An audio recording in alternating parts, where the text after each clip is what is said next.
गाड़ी पार्किंग को लेकर अगर आपकी पड़ोसियों से रोज़ रोज़ खिचखिच होती है और हर रोज़ गाली गलौज होती है, जो गाड़ी आपके लिए आराम के लिए बनी वही आपके लिए जी का जंजाल बन जाती है, तो यह पोस्ट आपके लिए। क्योंकि जो हमने चीज़ आराम के लिए ली थी, सुबह सुबह आप गाड़ी हटाने के लिए कई लोग तंग करते हैं, नए नए हथकंडे अपनाते हैं और आप सोच भी नहीं सकते कि क्या क्या करते हैं। आज मैंने इस खास मुद्दे पर एक रिपोर्ट तैयार की है। मतलब जो सोच से परे करते हैं लोग, किस किस हरकतों पर गिर जाते हैं और आप परेशान होते हैं और नतीजा कभी कभी इतना खतरनाक हो जाता है कि लेने के देने पड़ जाते हैं। अपराध की दुनिया तक, मार पीट, डंडों से पिटाई, हत्या कर देना, और यह सब झेलने से अच्छा है कि हम समय पर पुलिस और कानून का सहारा लें। और यह भी आप नहीं करना चाहते, आप बहुत अधिक सकारात्मक हैं, तो क्या करें, इन मुद्दों को लेकर के आज की मैंने पोस्ट तैयार की है, ताकि आप सतर्क रहें, सुरक्षित रहें और जो गाड़ी आपके आराम के लिए बनी है आप उसका अच्छे से एंजॉय कर सकें। पड़ोसी अपना धर्म कैसे निभाएं, इन सब चीज़ों को लेकर मैंने घटनाओं से लेकर कानून तक यहाँ पर कुछ चर्चा की है। आप इस पोस्ट को देखें और अपनी अनुभव साझा करें और बताएं क्या आपके साथ भी ऐसा होता है। समय से अपने निर्णय ले लें, क्योंकि समस्या का निदान यही है। पोस्ट में देखिए। नमस्कार, मीना कौशिक लाइफ स्टाइल में आपका स्वागत है। आज की चर्चा, आपके घर में गाड़ी है और गाड़ी को लेकर, पार्किंग को लेकर अक्सर पंगा होता रहता है। कभी घर की गैराज की पार्किंग में, कभी घर के गाड़ी के सामने, या कोई आपके घर के बाहर गाड़ी रोज खड़ा करके चला जाता है।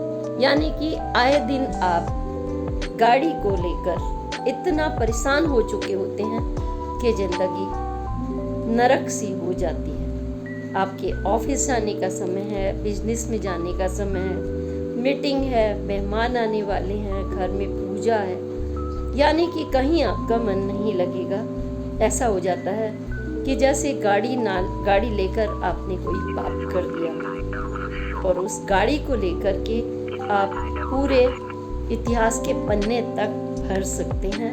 गाड़ी एक बड़ी समस्या बन जाती है जब हमें ऐसी मानसिकता के लोग मिल जाते हैं जो तंग करने वाले हो, जो और ऊपर से किसी महिला की गाड़ी हो और गलती से वो अकेले रहती हो तो उसके साथ तो और भी किल्लत। बस लोगों को उस महिला से पंगा लेने का बहाना चाहिए, वो कितनी भी दबंग हो, कितना भी आपके नाक को चने चबाने की क्षमता रखती हो। क्योंकि आपको क्या लगता है कि आप सोचते हैं दबंग हैं, सब कुछ हैं, आप चाहें तो उनको मजा चखा सकते हैं कानूनी तौर पर, लेकिन पड़ोसी हमेशा पड़ोसी हैं, पंगा नहीं लिया जाता।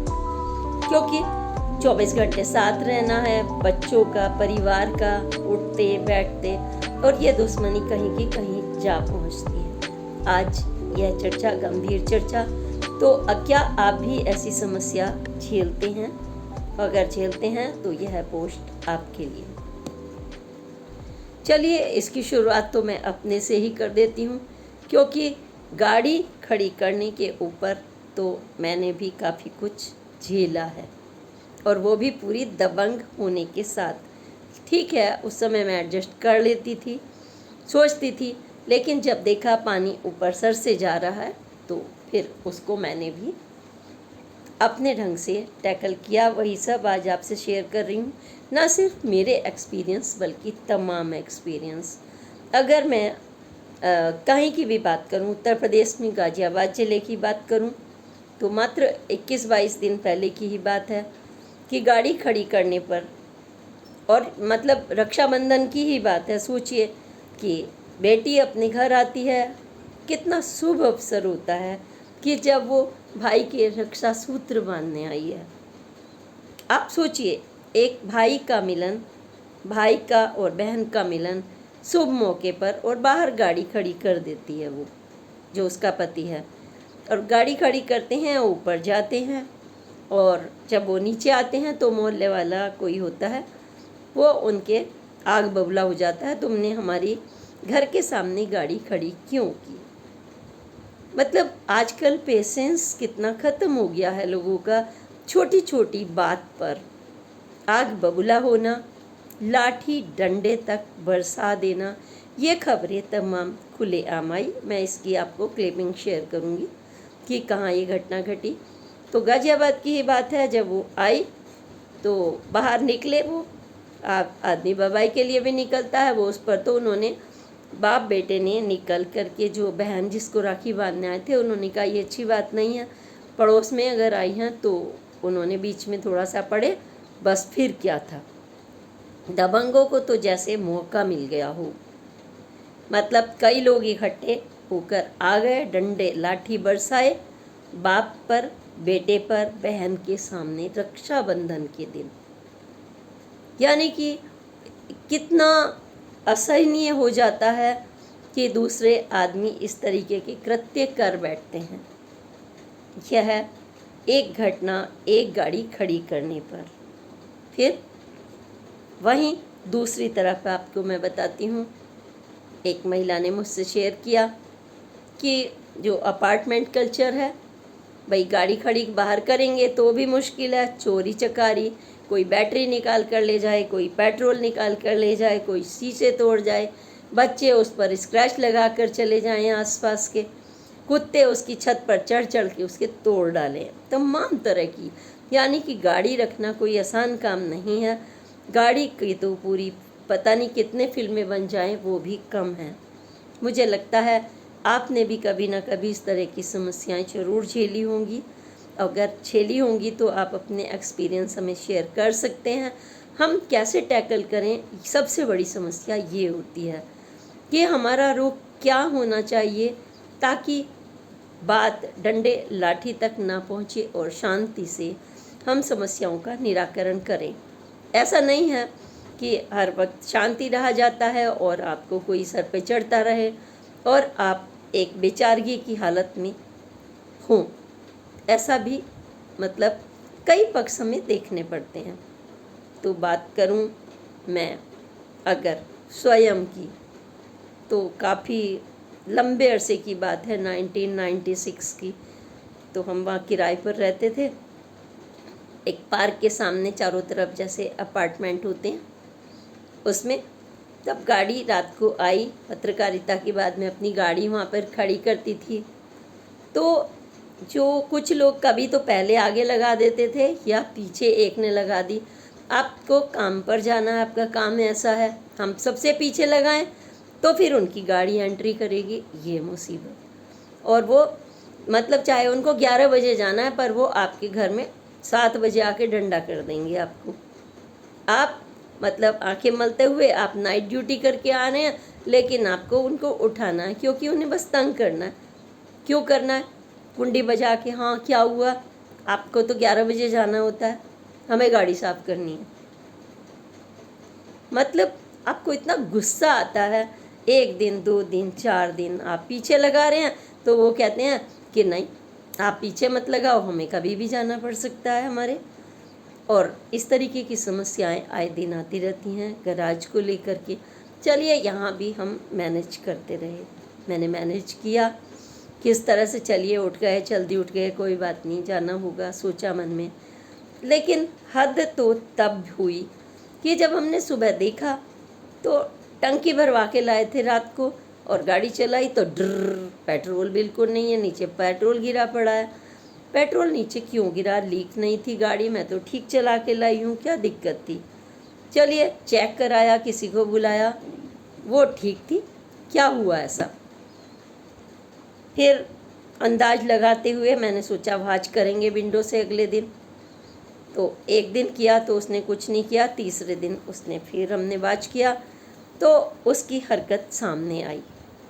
नीचे वो ड्राइवर रहते थे और मैंने किसी और को भी सामने वालों को बोल दिया था कि वाच रखना गाड़ी पे कौन क्या करता है, अगर कोई आसपास का नहीं कर रहा तो मैं पुलिस को बुला करके यहाँ पर और पेट्रोलिंग लगवाऊंगी। मैं अखबार में काम करती थी, तरीके तो मेरे पास बहुत थे, तो पहले प्यार से ही काम करना पड़ता है ना, कि मैं बस मैसेज पहुँच गया उसके पास। लेकिन कब पहुँचा? उस घटना के बाद। तब तक उन्होंने दबाया, क्योंकि प्रूफ भी चाहिए होता है। तो क्या हुआ, उन्होंने अपने ड्राइवर, भाई एक्सपर्ट, उनको सब मालूम होता है पेट्रोल कैसे एक जगह से निकालना है, पाइप लगाया, मुंह से खींचा, पाइप लगाया और अपनी बोतल भरी और निश्चिंत सो गए, क्योंकि घर बिल्कुल पास है। सोचिए, तो भाई आए दिन किसी के गाड़ी में से तेल भी निकालें आप, और गलती से खुला रह जाए, कोई घटना हो जाए, है ना। और एक बार ऐसा भी हुआ कि किसी ने क्लच ही खराब कर दी, गाड़ी थोड़ी दूर गई और क्लच फ्री। आप सोचिए कैसे की, क्या की। ये तो बहुत सारी खतरनाक घटनाएं हो जाती हैं, जान माल की बात हो सकती है। पेड़ के आसपास जाके किस तरीके से मैनेज किया, तो स्लो करके चलाना बंद किया।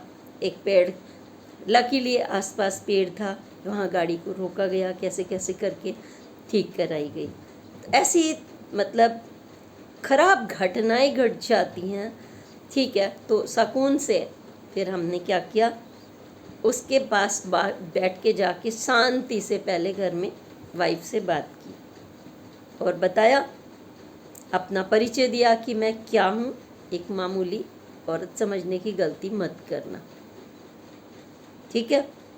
कि अगर मान लीजिए मैंने उसको कहा आपको वॉच रखनी है, उल्टा ये बोला, और कह देना जो ये हरकत कर रहा है, पता तो लग गया है हमें, लेकिन जेल के सीखचों के पीछे से वो जाने से नहीं बचेगा।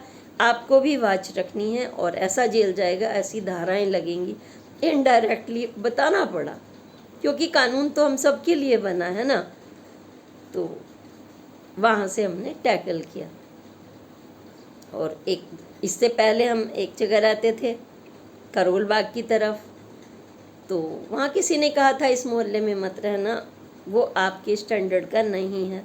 और मैं ले चुकी थी घर, तब वहाँ मैं किराए पर रहती थी, ले चुकी थी। अब इतनी जल्दी खाली भी नहीं किया जाता, क्योंकि देखने भालने में सही था, अच्छे अच्छे सुंदर मकान बने हुए थे, हमें नहीं पता था कैसा मोहल्ला है, गुंडई वाला। तो आए दिन वहाँ पर इस तरीके की घटनाएं होती रहती थी। और गाड़ी पर डंडों के निशान, सुबह उठ के देखा तो मतलब छेड़ का एक ढंग तो देखा। और मैंने आसपास पूछा, भाई क्या हुआ, कह रहे कुत्ते बैठ गए होंगे। चलिए कुत्ते बैठ गए होंगे, लेकिन मैं समझ गई कि मामला ज़रूर कुछ गड़बड़ है, और मुझे वहाँ से घर मैंने बिना कुछ कहे शांति से चेंज कर लिया था। तो इस तरीके से जब मैंने ही मतलब वहाँ पर कंप्रोमाइज़ किया, क्योंकि कई जगह हम झगड़े नहीं बढ़ा सकते, हमें अपने काम भी करने हैं।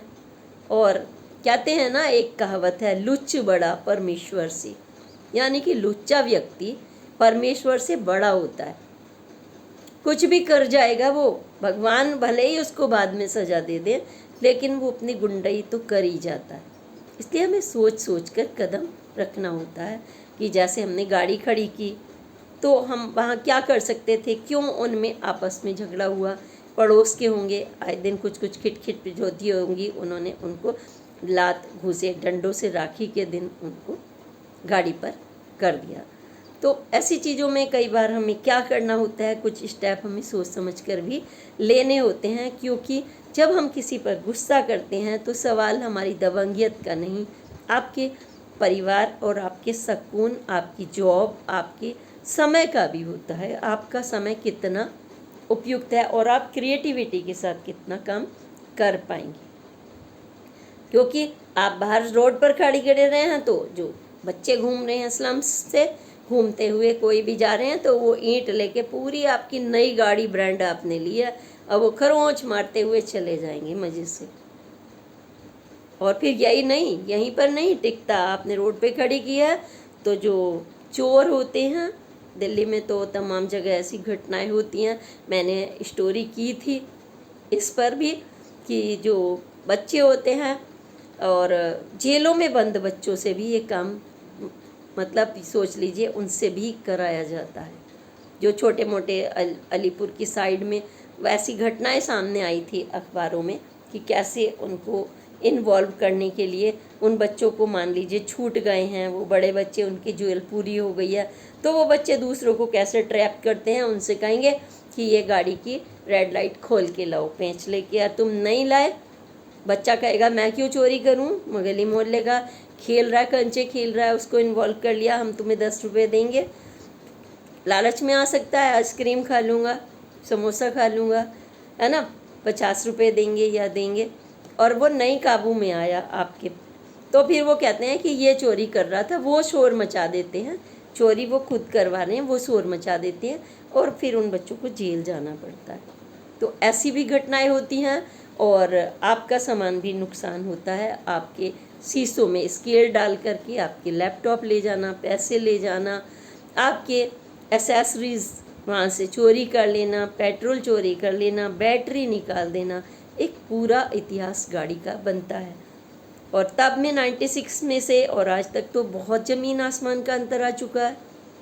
आज तो और भी मुश्किल है, आज तो सड़कों पर भी जगह नहीं है, गाड़ियाँ खड़ी करने की पार्किंग में जगह नहीं है, गैराज में नहीं है। आजकल तो और भी आसान हो गया है, गाड़ी को लेकर के तमाम झगड़े बढ़ना, जब तब थाने में पहुंचते रहते हैं। मार पिटाई के किस्से तो जैसे आम हो गए हैं। ये आदमी डरता रहता है कब कैसे बचे। एक और आपको घटना बताती हूँ। घटना इसलिए ताकि आप सतर्क रहें। सतर्कता बहुत ज़रूरी है। आपके किसी बिल्डिंग के सामने रहते हैं, बीचों बीच पिलर है, यानी खंबा बिजली का, इलेक्ट्रिसिटी, और मतलब सोचिए किसके साथ पंगा ले रहा है कोई रोज रोज।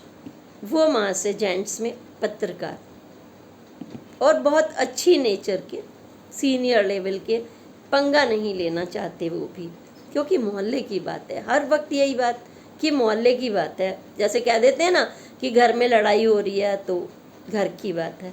तो ऐसे जब हम चींटी चढ़ती जाती है ना बार बार, यहाँ से तो यहाँ चढ़ जाती है, तो हमें इलाज उसका जल्दी कर लेना चाहिए ताकि मुसीबतें ना आएँ। तो उनको उनके साथ रोज रोज खिंच खिंच, एक बार उन्होंने मुझसे चर्चा की, ये खंबा हट सकता है क्या? कहा क्यों नहीं हट सकता, कहे सब चीज़ का हल है, लेकिन खंबा हटवाने की क्या ज़रूरत पड़ी? मुझे हंसी आई।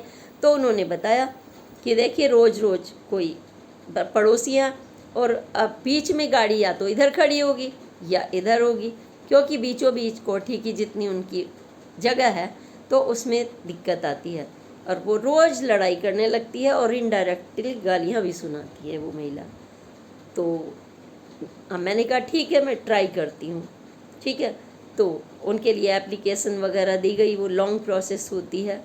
तो इस बीच में उन्होंने कहा कि उसको रहने दो, लॉन्ग प्रोसेस होती है और तमाम जगह होती हैं, खर्चा पानी, उसका बजट भी बनता है कि एप्लीकेशन देने के बाद जो आएगा वो बियर करना पड़ेगा, कई चीज़ें होती हैं। तो नतीजन उन्होंने ये डिसीज़न लिया कि हम रोज़ रोज़ की खिचखिच से अच्छा है, आप सोचिए अपना घर बेचकर कहीं और जाने का निर्णय उन्होंने लिया। कितनी एक गाड़ी की मुसीबत, क्यों ऐसी मानसिकता है, कहाँ जा रहा है, हमें ये चिंतन का विषय है। हम समाज वालों के लिए बहुत चिंतन का विषय है कि हम इतने स्वार्थी और इतने बदतमीज़ और इतने अपराधी नेचर के कैसे हो गए हैं, क्यों, क्या है इसके पीछे की मानसिकता, ये चिंतन की ज़रूरत है, और वो भी मोहल्ला लेवल पर। हमें एक बार फिर से पुरातन भारतीय संस्कृति की तरफ झांकने की ज़रूरत है, जहाँ मिलते थे, उठते थे, बैठते थे, जैसे ही गाड़ी से या साइकिल से लोग निकला करते थे। मुझे याद है आज भी, जब मैं स्कूल जाया करती थी या कॉलेज जाया करती थी, घोड़े टांगे का ज़माना था उन दिनों, और सुबह सुबह मैं जाती थी तो गांव का जो भी व्यक्ति मिलता था अचानक से वो कहता था लाली आप बैठ जा। मैं मना करती थी नहीं टांगा आने वाला होगा, तो वो कहते थे नहीं नहीं लाली बैठ जा। मतलब वो कल्चर कहाँ चली गई है शहरीकरण के दौर में। सारी परंपराएं टूट रही हैं आजकल, ताऊ, चाचा, चाची, ये सब कंसेप्ट दूर हो रहे हैं। जरा सी कोई उम्र में बड़ा होता था तो हम उसे ताऊ कह कर पुकारते थे, कोई छोटा होता था तो चाचा कह कर पुकारते थे, कोई बुआ को पुकारते थे, किसी को। ऐसे रिश्ते, वह आज परंपराएं, उनकी तरफ हमें झांकने की ज़रूरत है, जहाँ समय समय पर गेट टुगेदर हों। ये सब इसलिए हो रहा है कि तमाम राज्यों से जो जॉब के लिए एक भटकन है, जहाँ अगर हम मूल में जाएं तो कहीं से भी आदमी आकर बस जाता है, उसकी आइडेंटिटी अपनी बस यही होती है कि उसके पास 2-4 गाड़ी हैं, रुतबा है, दबंगियत दिखाते हैं वो। मान लो आपने कोठी बना ली तो उसका रोब, 4 लड़के हैं तो उसका रोब, पैसा है तो उसका रोब, मतलब खून में गर्मी। और जब खून में गर्मी होगी तो ऐसा नहीं है आप दूसरे पर भारी पड़ जाएंगे। कानून, आपके शनि ग्रह, राहु, केतु, जब आपने किसी की गाड़ी को लेकर पंगा हुआ है तो कल नतीजा तो आपको भी भुगतना पड़ता है, लेकिन आप इस बात को समझते नहीं। मतलब पूरी की पूरी नैया डूब जाती है, लेकिन आप समझते नहीं हैं। इन सब चीज़ों की तरफ एक बार हमें चिंतन की ज़रूरत है कि मोहल्ले स्तर पर भी आज जो पहले पंचायतें होती थी, कभी मिलना, कभी श्रमदान होता था, शहरीकरण के दौर में भी एक एक गली में कुछ ऐसे फंक्शंस होते रहने चाहिए, चाहे वो कभी कथा का आयोजन हो पूरी सड़क मिलकर, या फिर किसी भी बहाने से गेट टुगेदर बहुत ज़रूरी है। कभी महिलाओं के प्रोग्राम, इससे एक तो एकता का भाव बढ़ेगा, प्लस एक दूसरे के सुख दुख में ना भी काम आए तो कम से कम हाय हेलो तो अच्छी हो, दुश्मनी तो ना हो। भाई गाड़ी खड़ी हो गई तो, लेकिन कुछ लोग जानकर भी खड़ी करते हैं बार बार। आपने अपने घर के सामने सफाई कराई, अच्छे से किया, जब तक गंदा था कोई नहीं आ रहा था, बारिश का पानी भर जाता था, आपने ठीक कराए, 40-50 हज़ार रुपये लगा दिए और आपने अच्छा करा लिया, तो हर पड़ोसी वहीं आपकी गाड़ी लगा देगा रोज़ किसी ना किसी बहाने से। आप तंग होते रहेंगे। आपको जब घर से बाहर निकलना है, क्रॉस करना है, बच्चे को जाना है, तो वो इतने ज़ोर से कट मारेंगे कि उनके लिए खतरा हो सकता है। ऐसी स्थिति में अगर आप तंग आ चुके हैं तो इसके लिए कानूनी प्रावधान भी है। अगर आपके सामने कोई गाड़ी खड़ी करके चला जाता है बार बार बिना अनुमति लिए, तो आप उसमें धारा 441 और धारा 339 के तहत आप पुलिस में कंप्लेंट कर सकते हैं। एक तो ये आप 100 नंबर पर भी कर सकते हैं, कोई अजनबी गाड़ी खड़ी हुई है, भाई शंका में है, क्योंकि आजकल तो ये भी होता है कि भाई टेररिस्ट गतिविधि है, कुछ भी है, आपकी गाड़ी 2 दिन तक किसी खड़ी रही है तो आप मोहल्ले वालों को तो पूछना ही पड़ेगा, तो उनको भी आप इन्फॉर्म कर सकते हैं कि कोई अजनबी गाड़ी खड़ी हुई है। यह दूसरा पॉइंट है। लेकिन जब मोहल्ले वाले की बात आती है कि अपनी ही गैराज में जब हम गाड़ी खड़ी करें तो आपके जो ऊपर वाले हैं, बराबर वाले हैं, नीचे वाले हैं, वो आपको टॉर्चर करने की सोचें। क्यों? क्योंकि आप अच्छे से कमा खा रहे हैं, किसी से रिजर्व रहते हैं, इसलिए क्योंकि ज़्यादा बोलेंगे तो फिर कोई पंगा होगा ही होगा। तो आप समझदार हैं, कोशिश करते हैं अपनी गाड़ी आगे खड़ी कर देंगे लाके, या देर से आएँ तो पीछे। तो जिसको नहीं जाना वो फिर भी आपको 6 बजे उठाएगा। क्यों? आपको नाइट ड्यूटी जाना है और उसको बस मतलब पोक करने की लगती है कि हमें किस तरह पोक करना है, पंगे लेना। हमें गाड़ी साफ़ करानी है, गाड़ी तो वहाँ खड़े खड़े भी साफ़ हो सकती है जबकि।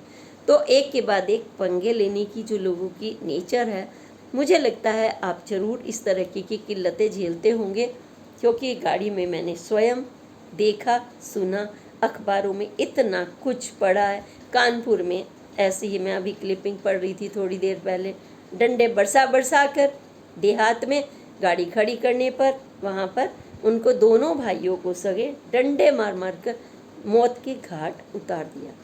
यह घटनाएं ना घटें, दुखद। हमें करना क्या चाहिए? सबसे पहली बात तो यह है कि हमें कूल तो रहना ही चाहिए।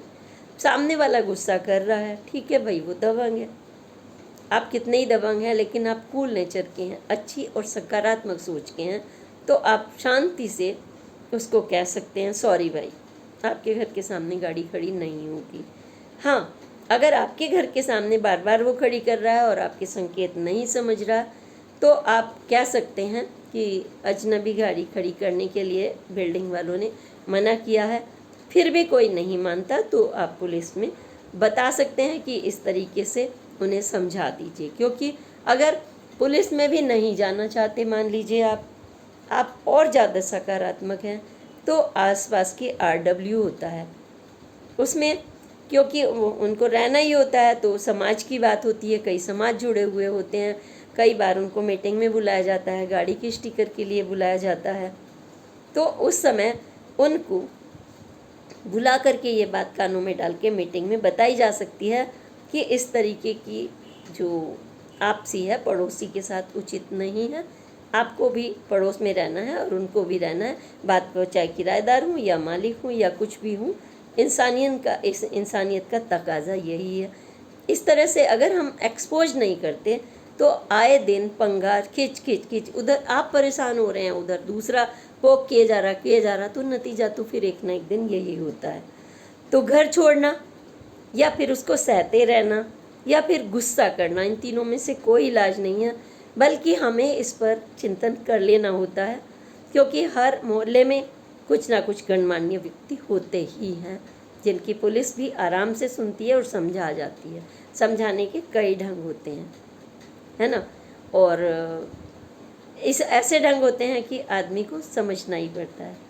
तो इस तरीके की चीज़ों को मैं आप सभी से चाहूँगी कि आप अपनी गाड़ी जो कि आपके आराम के लिए बनी है, आपके लिए एक मुसीबत ना बन जाए। सबसे पहली बात तो यह है, कूल रहें। पड़ोसियों में अगर हाय हेलो होती है और हाय हेलो के बाद भी उनकी नेचर आपके अनुकूल नहीं है, अगर अनुकूल नहीं है तो आप दूरी बनाते हुए ही आप आरडब्ल्यूए से बोल सकते हैं कि हम यह समस्या ना बढ़े, हम पहले से पहले ही चाहते हैं। और अगर तब भी आपकी नहीं चलती तो आपके लिए कानूनी लीगल नोटिस भी जाता है। अगर बाहर आपकी कोई गाड़ी बार बार आपको पोक करने के लिए खड़ा कर रहा है, सपोज कीजिए, तो उसमें 1 महीने की सज़ा भी है और उसमें पैसे का भी प्रावधान है। पिछले दिनों एक मैंने न्यूज़ पढ़ी थी, उसमें गडकरी जी ने कहा था कि सड़क पर अगर कोई गाड़ी खड़ी हो तो उसकी फ़ोटो भेज दीजिए, उसे 500 रुपये मिलेंगे। ऐसी न्यूज़ मैंने देखी थी। तो मान लीजिए कि देखिए सड़क पर भी लोग गाड़ी नहीं खड़ी करने देते, नो पार्किंग की पट्टियाँ होती हैं, तो क्योंकि ये नियम तो बहुत ज़रूरी हैं, तो हमें अपनी बिल्डिंग में भी कभी कभी मीटिंग करके ये नोटिस ज़रूर लगा देना चाहिए कि जो जल्दी जाने वाले हैं या बाद में जाने वाले हैं वो मैनेज करें, और गाड़ी साफ़ करने के लिए छोटी सी बात पर ऐसा ना करें कि दूसरे आदमी जो रात 2 बजे तक ड्यूटी करके आया उसे 6 बजे उठा दें, तो अच्छा नहीं लगता। एक पड़ोसी होने का फ़र्ज़ तो आप निभाएं। मुस्कुरा कर कई चीज़ें हल हो जाती हैं। नकारात्मकता, हम मुंह चढ़ाते हैं, कमेंट करते हैं, गाली देते हैं, तो ये कहीं की कहीं बात पहुंचती है, दुश्मनी तक चली जाती है, और दुश्मनी जाने का कोई अंत नहीं, दुश्मनी का कोई अंत नहीं। इसलिए बेटर यही है, ना तो अपने ग्रहों को दूसरे के विपरीत करिए, ना अपने विपरीत करिए। शांत, आपके चेहरे पर मुस्कान अच्छी लगती है। आपकी गाड़ी जब आप उसके उठाकर चलें तो सुकून से चलें। पड़ोसी मुस्कुरा नहीं सकता तो कम से कम तंग तो ना करे। इस सब के लिए आपको सोचना, और दूसरी तरफ उनको भी सोचना होगा जो गली मोहल्ले के आरडब्ल्यूए होते हैं, मेंबर्स होते हैं। उन्हें भी हर टाइम यही नहीं सोचना कि भाई हमने गाड़ी के नाम पर पैसे तो इकट्ठे कर लिए, स्टिकर तो हमने इकट्ठा कर लिया, हमने अपने दरवाजे लगवा दिए, चाहे कोई रास्ते को आ पा रहा है, नहीं जा पा रहा है, कोई बीमार आदमी है, कैसे जाएगा, उसके लिए आपने स्ट्रिक्ट रूल कर दिए आपने अपने हिसाब से। लेकिन आपको एक सामाजिक दायित्व भी निभाना होता है साथ में। उस सामाजिक दायित्व के लिए कभी कभी आप ऐसे फंक्शंस ज़रूर रखिए। फंक्शंस नहीं रख सकते तो कम से कम मीटिंग रख सकते हैं, ऐसे अनाउंसमेंट करा सकते हैं कि यह मीटिंग में सभी का आना 3 बार में से कम 1 बार तो अनिवार्य है। 10 मिनट के लिए जाएं, और अगर तब भी कोई नहीं आता तो आप उसके नोटिफिकेशंस गेट पर लगवा सकते हैं। किसी को कोई दिक्कत हो तो यहाँ आकर के मिल सकते हैं। तो आप सुरक्षित रहें, सावधान रहें, गाड़ी आपके लिए मुसीबत ना बने। बस। और ना पड़ोसी आपके लिए मुसीबत बने, और ये दंगे, ये मुसीबत जो करने वाले हैं, पीटने वाले, आप क्या सोचते हैं वो बच जाते हैं? नहीं बचते। इसलिए उनके लिए भी सुझाव है, प्यार से रहें। आपका भी परिवार है, आपका भी घर है। ना हम कानून के पचड़े में पड़े, ना दूसरों को पड़ने दें। व्यस्त चाचा ताऊ के रिश्ते की भारतीय परंपरा में एक बार जरूर झांके।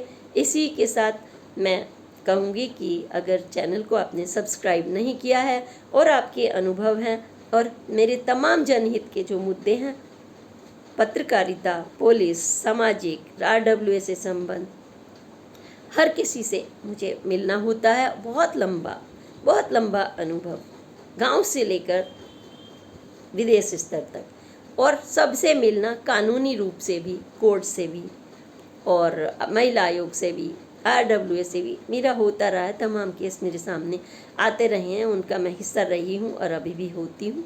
इसलिए मैं यही कहूँगी कि हमारे लिए सब बराबर हैं। बराबर जब अगर हैं तो मैं दोनों से ही आग्रह करूँगी, हाथ जोड़ करके, कि आप सुखी रहें, एक दूसरे के लिए आप मुसीबत ना बने। अपने परिवार के बारे में सोचें, सकारात्मक सोचें, ताकि जो प्रभु हैं, जो देवों के देव ईश्वर, जिसको भी मानते हैं, उनकी कृपा दृष्टि आप पर बनी रहे, आपके ग्रह खराब ना हों। इसलिए आप शांति से रहते हुए अब इस मंच से अपने अनुभव भी साझा करें, लाइक करें, ज़्यादा से ज़्यादा सब्सक्राइब करें, बेल आइकन दबाएं, और हाँ, मंच से जुड़ने के लिए सब्सक्राइब करना और अपने फ्रेंड सर्कल से कराना ना भूलें, ताकि आपके तमाम विषयों पर अनुभव मुझ तक आ सकें और हम फिर से इस साझा मंच पर इन समस्याओं को जनहित के लिए, वसुधैव कुटुंबकम के लिए दूर तक आपके मैसेज आगे पहुंचाते रहें। इसी के साथ अगली पोस्ट तक के लिए प्रणाम। जय हिंद, जय भारत।